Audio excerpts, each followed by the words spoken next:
nothing special about the Proms, really.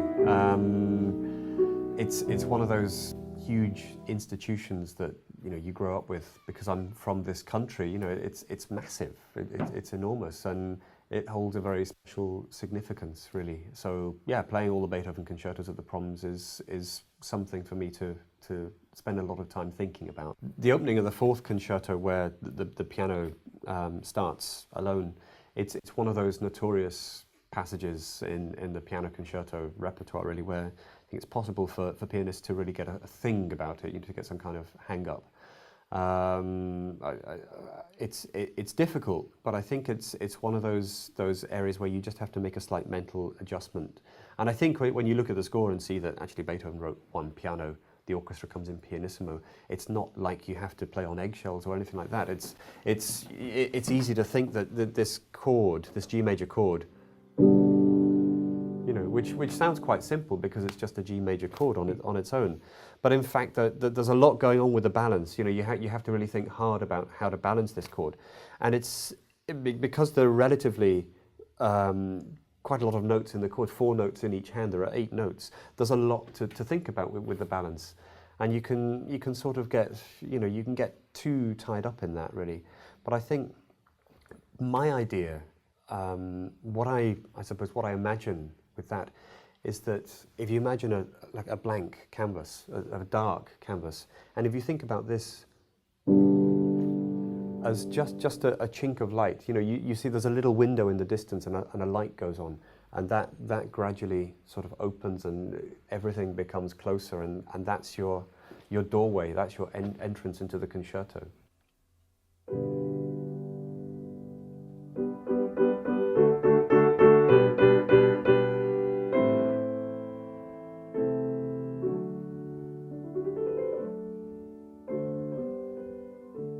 I think there's definitely some kind of journey from the first to the last piano concerto.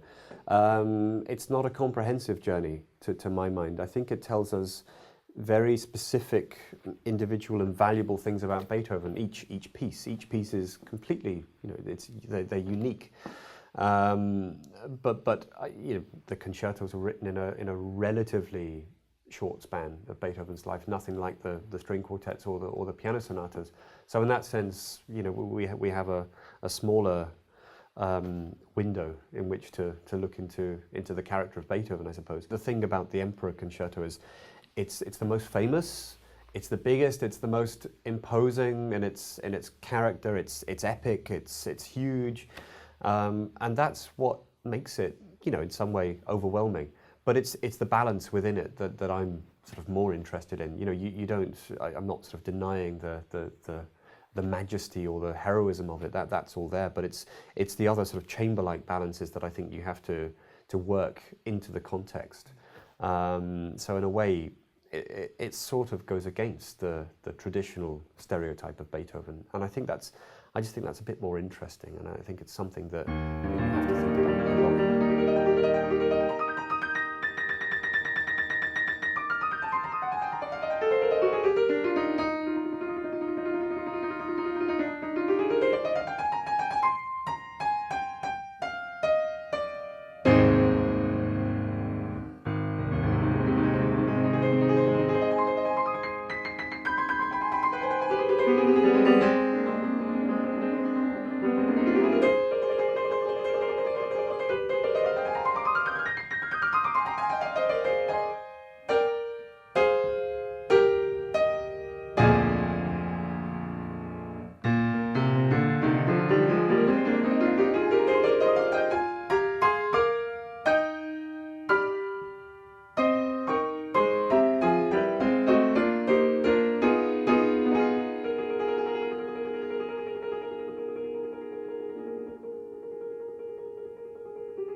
I've had a sort of soft spot for the fourth, I think, all along, because it's the most unusual, it's the most elusive, I feel it's the most challenging to play, it's the most challenging collaboratively as well. You really have to try and see eye to eye as much as possible, and it goes for anything, but especially with that piece.